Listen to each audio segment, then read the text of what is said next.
All right. Well, good morning, good afternoon, whatever time that you're going to be watching this replay. I am so excited today to be speaking with Anthony McDonald. He is, oh gosh, he's just really close to my heart. He's been a part of our Position for Greatness youth program since the very beginning when we launched it in 2017. So he's in town. He's home for the holidays. I think he goes back tomorrow. So he took time out of his busy schedule to sit down and chat with me for a little while so we can learn about, we can just kind of catch up and see how his first semester at school as a freshman is in college. So again, I am Jamila Jackson. I am the founder and CEO of It Takes Two Incorporated, which we are a 501c3 nonprofit organization that serves young people. We help them to figure out what life after high school looks like for them. We help them, with their ideas, what they're good at, how we can turn that into a viable lifestyle, right, that they can take care of themselves.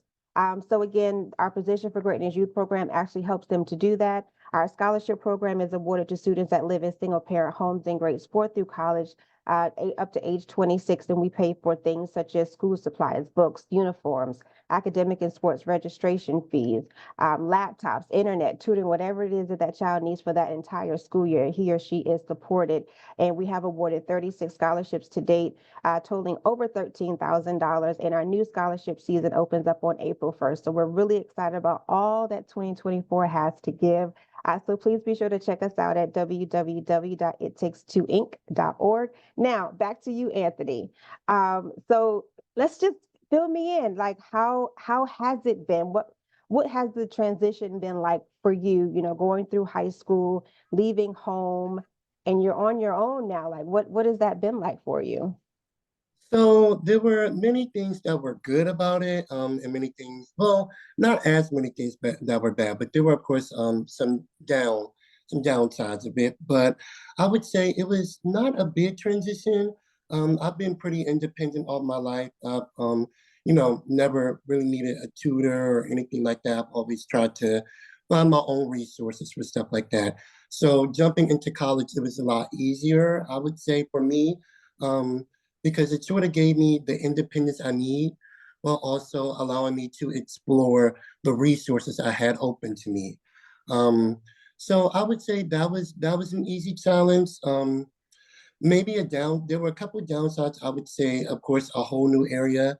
If you don't know, I'm from Maryland, PG County, Maryland, but I'm going to college in Kennesaw, Georgia, right next to Atlanta. So completely new people, completely new scene, completely new area.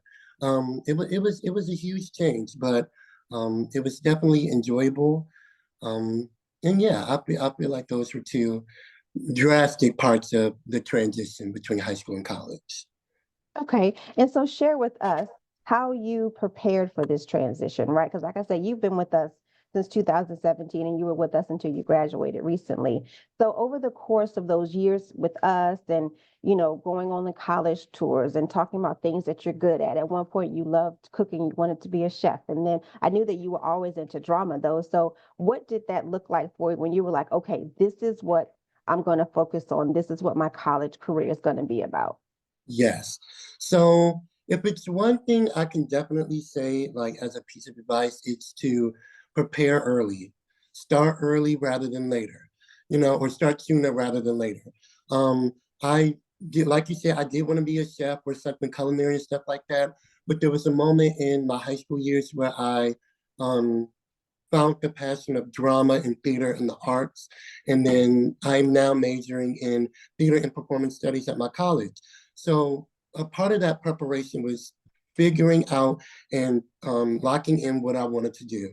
And of course, it's always okay to change your mind. That's definitely okay. But once you know what you want to do, you can start taking bigger and bigger steps from there. After I found out what major I wanted to do, I sort of explored some colleges that, were great in supplying that major. And then with the help of, you and It Takes Two, in the college stores and stuff like that, I sort of saw in the colleges what I wanted and what I maybe not so much wanted. So that stuff helped me right there as well, prepare for what I wanted to do. And academics, making sure you got your transcript ready, your letters of recommendation if you need it. this and that, applying for scholarships, just getting everything, getting all your ducks in a row so that when it's time for college, everything is got it, got it, got it, got it, just send it out and keep it moving. So that was definitely a big part of preparation. Okay, wonderful. And I heard you say on the college tours, you saw what you liked and what you didn't like. So, and that's really the beauty of tours, regardless of whose tour you go on, you get to see real life, what life can be like on campus, even if it is just a couple of hours. So, what was it for you on these tours? And you were like, I don't like this. Sometimes it would be the amount of people. When I would see a lot of people walking around, I was like, "Ooh, this college is really popular." Not really my thing, because Kennesaw State University, the college that I go to now, it's one of the biggest schools in Georgia, but surprisingly, it feels a lot more. The ambiance is a lot more secluded, if that makes sense. Okay. Hmm. So that's definitely something I was looking for. That where was I think it might have been Towson, where I was Hmm. just like, ooh, okay, I don't think this is my scene. And okay, let me make this clear. Do not strictly go to a college just for food. Don't make that your sole choice.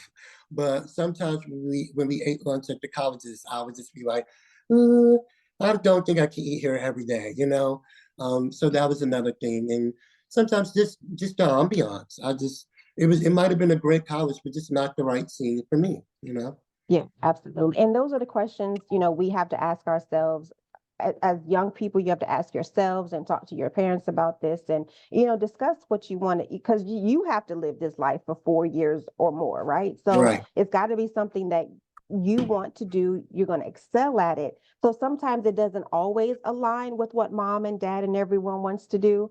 right. So how did you and your mom kind of talk about what your pathway was going to be? Did she agree with you all the time, or did you have to say, "Mom, hey, mom, this is really what I want to do"? I know your mom is a big supporter, regardless, Yeah. but what did that conversation look like? Well, I think if I so like I was saying, when I was growing up, I was very independent. My mom never really had to help me with my homework. I always had everything. I was bringing back home 3.8 or higher GPA report cards and progress reports. So she's always sort of had that trust in me to know what I was doing. And Mm, so as I was going through colleges, there was somewhere I was like, hey mom, I think this one might be the one. And she'd be like, okay, well, let me look at it. Ooh, there's this, and this. And I'll be like, okay, well, let's just put it on the back burner. And she would say, okay. But because for example, one college that I wanted to go to was the University of Michigan. Their theater program was amazing, but it was very selective. And my mom knew okay. that, and she had trust me, but she was like, okay, Anthony, this one is very selective and it's also very expensive. So let's just keep that in mind. If you want to go here, we can figure something out. But just, Mm, she was just reminding me to keep certain things in mind. And I was like, right, right, right. And then eventually I found Kennesaw State. And then it was like, I made sure, because I knew if I was going to bring a college to my mom, I had to, like I said, have all my ducks in a row. The tuition is this much. Dorms are really nice. This is how it looks, everything lined up. And I brought it to her, and she was, on board with everything. She was like, okay, okay, okay, and everything just lined up. So I would say just when there's a college that you really want to go to, not just like, this one is nice, a college that you really want to go to, prepare. You do your research before your parents have to do their research, hmm. because when I did that, that made everything so much easier for my mom when she was like, okay, you brought me this, and this. I think I'm on board with this school. And from there, we booked our flight to go to the student orientation in July. And we moved in and so on and so forth. Okay, wonderful. I love that. So, what would you say so far have been some lessons that you've learned while in college in your first semester? Um, Probably the lesson of learning your priorities. In college, you're going to have to um, have enough self, I guess, integrity, and Hmm. you have to decide what comes first in college. Nobody else is going Mm, to do that for you. You may have a party at 11, but a paper due at 11:59. And you have to choose what's more important. And in some ways, you can do both, but that also comes with prioritizing. That means you're going to have to start your paper the day before so that you Mm, can go to the party as well. Um, so that was a huge thing I learned from college. It's just, prioritizing. And I would also say closed mouths don't get fed. In college, that you is really, true. yes, yeah, you have to really um, be vocal. I've always been a leader, I guess you could say, but I'm never really vocal unless I have to be. Um, Hmm. and in college, you really have to speak up. It may be a grade that you don't feel like you deserve from a professor. Um, in my specific major in theater, there's a lot of competition, a lot of roles and stuff like that. So you may have to speak up for somebody else who may not be able to speak up real loud. And that has actually helped me get seen by other directors and stuff like that, is speaking up for myself. Um, and yeah, just learning that you're I guess you could say your own power is enough in college. You have to be there for yourself, and nobody Hmm. else is going to be there for you but yourself. So, yeah. So, how important is it then to make sure you are in the right circle of folks, right? Because you can't do everything by yourself. You do have to advocate for yourself, right? We get that.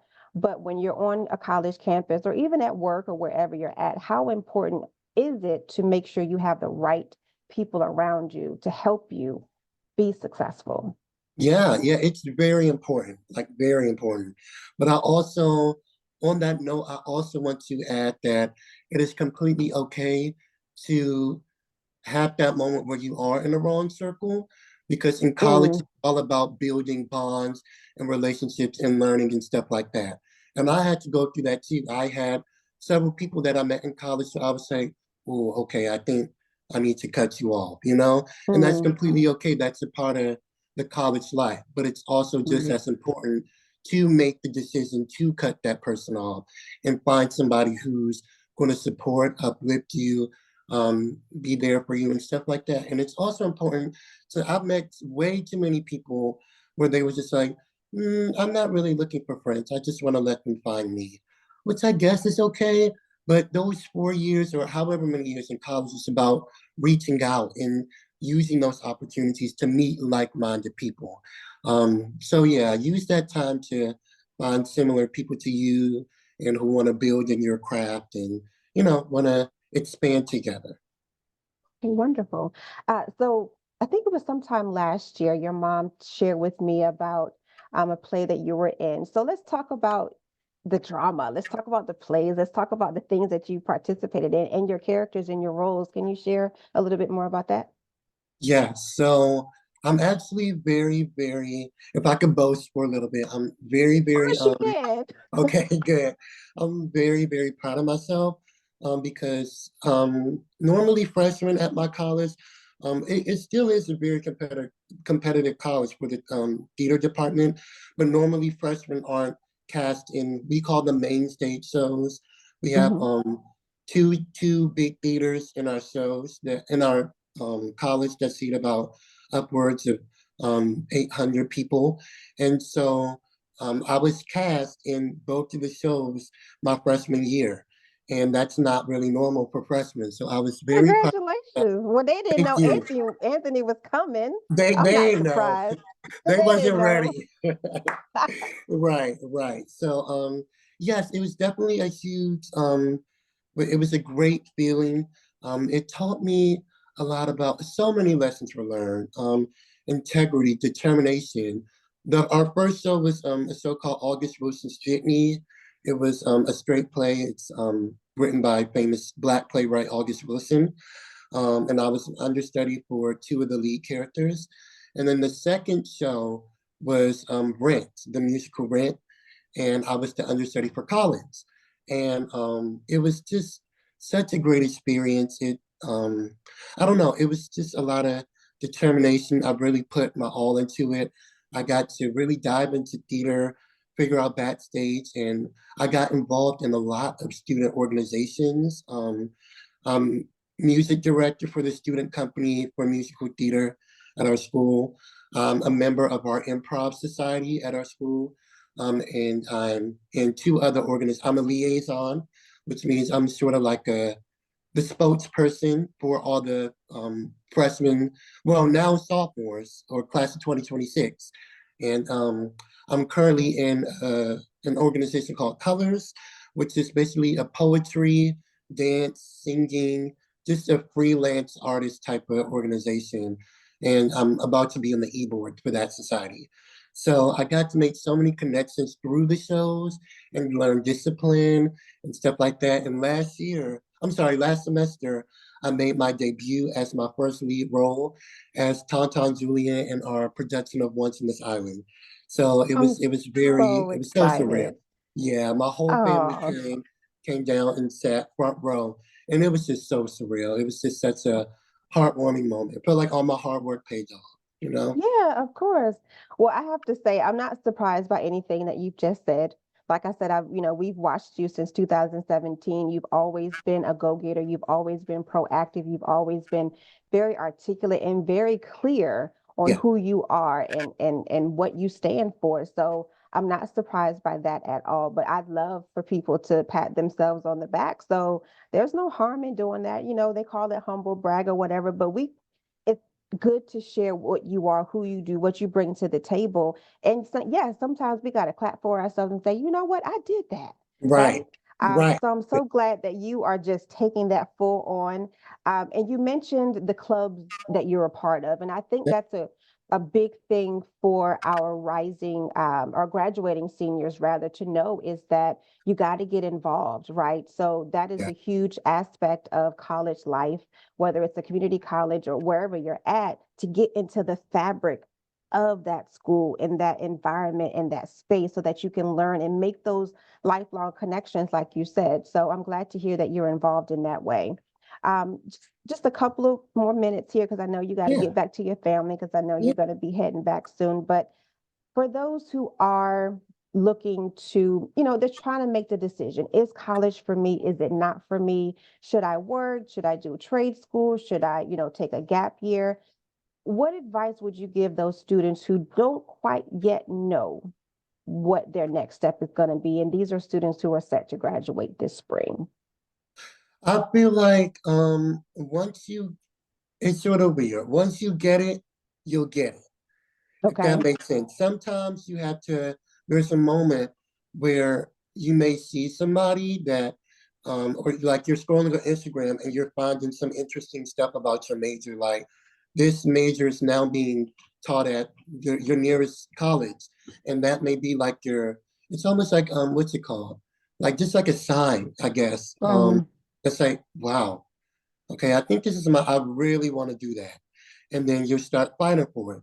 But sometimes you'll also get that sign, wait, I do not want to do this. I don't have the motivation. I don't have the determination to do it. And that's also okay.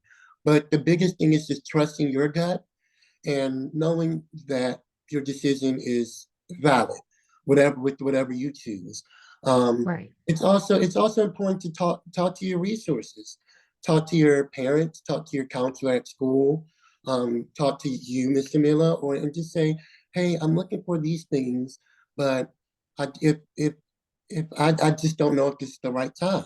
And that's also Hmm. okay because then we can guide you and say, okay, so how about we try this? Let's try a gap year and then come back and maybe something might be different. So it's important to, like I said, speak up and voice those things as well, so that way you can have a final decision. So, what do you think about the societal pressure of when you graduate from college, when you graduate from high school, you got to go to college. Like, that's kind of what we've all been taught. But, these younger, newer generations are doing things differently. So, what are your thoughts about that? And, you immediately must go to college after high school. I feel like it's way too many jobs and careers for us to still have to follow that sort of social norm. I don't think number one, being in college makes you any smarter than anybody else. I think it's a choice that you can make to further your education, but I think you can get that education in so many other ways. So that's Mhm. up to you take those take that initiative to explore those other ways. But I don't want anybody to ever feel like they have to go to college after they graduate. But I want everybody to feel like they have to have a plan after they graduate. Not a Mm-hmm. strict plan, but a goal. It's important to set goals after you accomplish one, to set your next Mm-hmm. goal, if that makes sense. Yeah, it absolutely does. And that's what we talk about in the Position for Greatness Youth Program. It's like, okay, what is your life after high school plan going to be? We understand college is not for every student. That's why we introduce trade schools. So just to give you a little bit of background is that we've now changed our college tour, and this is going to be the first year that we're going to be touring trade schools. So we're still doing traditional colleges and universities. Last year we added community colleges. We went to Prince George's Community College. And this year we're adding trade schools as well because we want to make sure our young people have options and we want to give them that experience. Like I said, whether it's just 1 or 2 hours on campus, so they can say, can I see myself here? Is this where I want to be? Right. So we're trying to get them into that mindset of start making some decisions because when high school comes, it just goes by. Right. You're like, Yeah, well, what happened? I thought I had 4 years. And then you're graduating and you're like, okay, right. what am I going to do now? Right. So we definitely want to encourage our young people to think about what you're good at. Right. What do you like to do? That's the core of everything. And then figure out, like you said, do your research. How can I take what I'm naturally good at, whether it's math, singing, dancing, whatever it is, and Yep, turn that into something where I can really take care of myself. So I think that's really where it comes from. You got to take that introspective look and ask yourself, what am I good at? I know what yeah, people tell me I'm good at, right? yep, But what is it that I'm good at and that I love to do? So I think that's a conversation that we definitely want to make sure we encourage that our young people have, even in fifth grade, sixth grade, because we know it's going to change. But parents, let's just start asking our children and youth leaders whom we're working with, what do you want to do? What do you want to be? Right. And just start yep, having that conversation. Would you agree? yeah, absolutely. Yes. Okay, wonderful. Well, do you have any other parting words, advice, suggestions to our young people? Um, I guess for advice, I would say start practicing time management as soon as possible. That is another huge lesson I learned um, in college. I'm literally juggling things every day now.